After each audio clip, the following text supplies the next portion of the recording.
Vamos considerar o seguinte: Cristo veio na plenitude dos tempos, pregando à nação de Israel. Os judeus, naturalmente, na época de Cristo, praticavam o dízimo.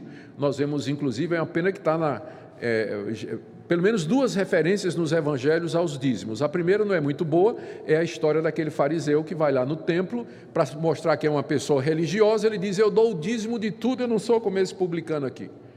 Então, é claro, a atitude do fariseu é arrogante, não é? Não era para ele estar assim: eu dou o dízimo de tudo, não é? Para se promover diante dos homens. Mas o ponto aqui é que na época de Jesus, ainda o dízimo era praticado de acordo com a lei, estava em vigor.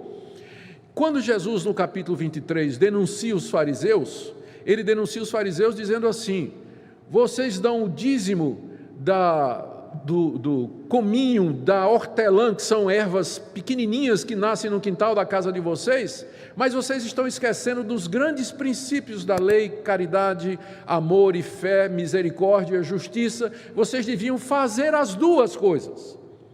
Mostrando que, na época de Jesus, era prática entre os judeus a contribuição do dízimo, não tinha sido abolida.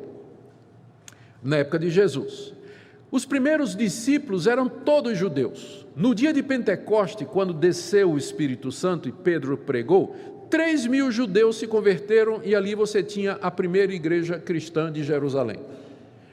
Que tipo de contribuição vocês acham que esse povo, que era judeu, que aprendeu a vida toda, que tipo de contribuição vocês acham que eles fariam? Ele diria: não, agora nós não vamos mais contribuir porque Cristo veio e a lei passou. Sim, mas eles continuaram a ir ao templo, lá em Jerusalém. Não continuaram os cristãos? Eles continuaram a ir ao templo. Eles continuaram a ir nas 3 horas de oração, como a lei mandava. Inclusive tem um episódio de uma cura feita por Pedro e João, exatamente quando eles sobem ao templo na hora de oração. Pedro e João já eram crentes, mas por que eles iam ao templo na hora de oração? Porque eles eram judeus.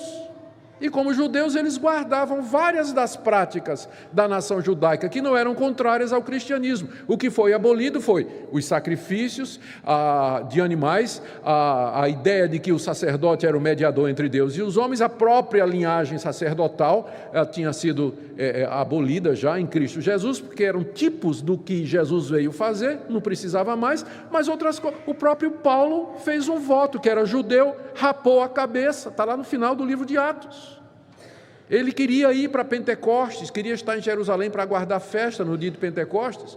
Então os judeus continuaram com as práticas do Antigo Testamento, que não eram abolidas por Cristo ou pelo Evangelho, que não eram contrárias ao Evangelho. Então, por que é que alguém vai dizer, ou então colocar de outra maneira, qual seria a maneira óbvia, natural, prática, simples, costumeira pela qual esses judeus convertidos, eles contribuiriam para o sustento da obra de Deus, começando em Jerusalém e se espalhando pelo mundo todo? Era o sistema que eles conhecem a vida toda, que era o sistema de contribuição dizimal. Então não tem nenhuma razão pela qual nós possamos dizer que não havia a prática da contribuição dizimal para o sustento da obra de Deus. Alguém vai dizer assim: mas não tem nenhuma declaração específica no Novo Testamento dizendo para os cristãos darem o dízimo. Você tem que lembrar por que é que o Novo Testamento foi escrito. O Novo Testamento ele foi escrito para tratar de assuntos ou de situações que estavam causando transtorno e problemas.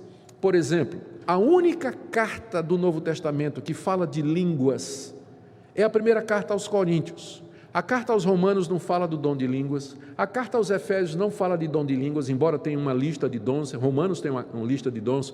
As duas cartas aos Tessalonicenses não fala do dom de línguas, a carta aos Filipenses não fala do dom de línguas, só fala na carta aos Coríntios. Por quê? Porque era a única igreja em que isso estava causando problema. Então, quando tinha um problema, o apóstolo escrevia uma carta. Se não tem nada falando sobre o dízimo, é porque não era um problema.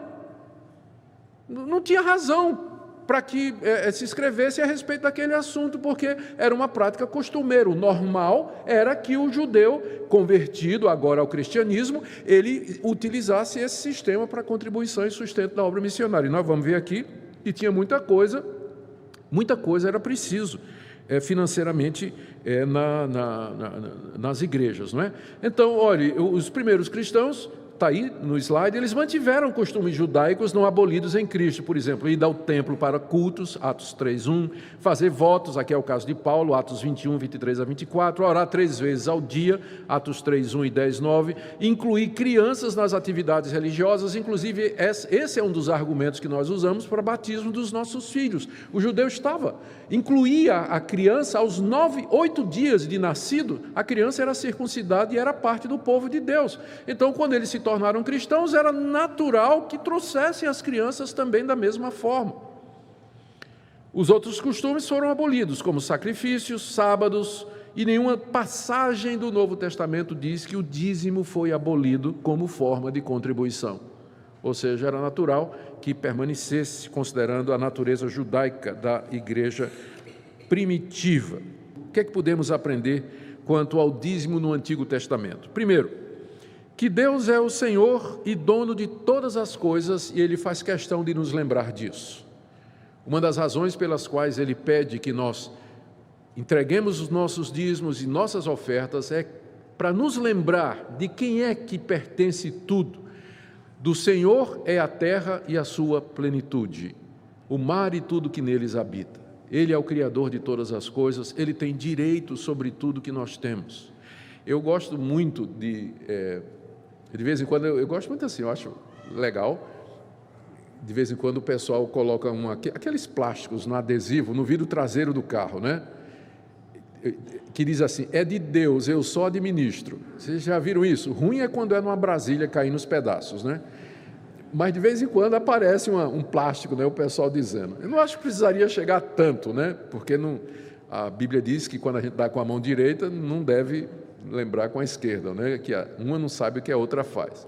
Mas não deixa de ser exatamente a expressão da verdade bíblica. Tudo é de Deus, nós apenas somos administradores aqui. Então, quando a gente pensa em todas essas leis do Antigo Testamento que vinha para o israelita sobre como ele deveria contribuir para o sustento da obra de Deus, isso tudo é para nos lembrar que Ele é o Senhor de todas as coisas. Segunda lição que nós podemos tirar dessa visão rápida do Antigo Testamento, da contribuição do israelita, é que Deus se preocupa com a manutenção do serviço a Ele, com os obreiros, com o estado geral do seu povo e também com a situação dos órfãos, dos pobres, das viúvas, dos necessitados e dos carentes.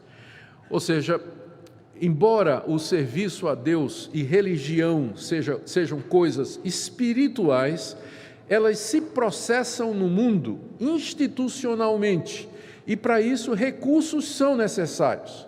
Como é que eu expresso o amor ao próximo? Como é que a igreja expressa o amor ao próximo?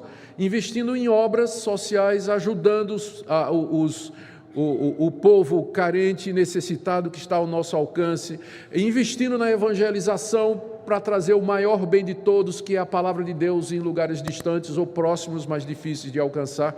Ou seja, o reino de Deus, embora ele seja espiritual na sua essência, mas aqui nesse mundo ele se manifesta através de instituições, através de projetos, através de programas, e para isso não se faz sem ser com recurso. Por isso que no Antigo Testamento o israelita era chamado e convocado a se envolver financeiramente com a obra de Deus. Terceiro ponto, quer aceitemos ou não, como cristãos vivendo agora, depois de Cristo, quer aceitemos ou não o dízimo como forma de contribuição, está claro que todos os crentes devem sistemática e fielmente contribuir para que a obra de Deus continue. Mesmo que você diga, eu não acredito no sistema de dízimo. Tá, mas tem uma coisa que você não tem jeito de você questionar.